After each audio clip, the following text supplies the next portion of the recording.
ایک مرتبہ نبی کریم صلی اللہ علیہ وآلہ وسلم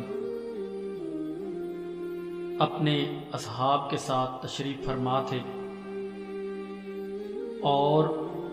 مردے کے حالات کے بارے میں ارشاد فرما رہے تھے کہ آپ صلی اللہ علیہ وآلہ وسلم نے فرمایا کہ جب جنازہ تیار کیا جاتا ہے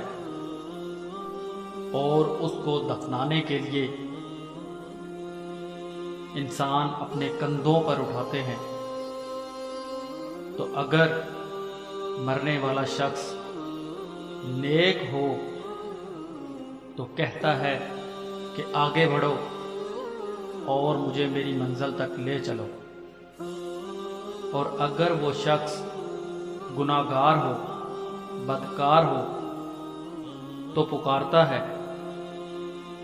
ہائے خرابی، مجھے کہاں لے کر جا رہے ہو، اور چیخو پکار کرتا ہے۔ آپ صلی اللہ علیہ وآلہ وسلم نے فرمایا کہ اس کی آواز، اس کی چیخو پکار انسانوں کے علاوہ دنیا میں موجود تمام تر مخلوقات سنتی ہے،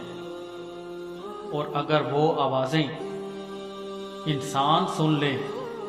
تو وہیں بے ہوش ہو جائے۔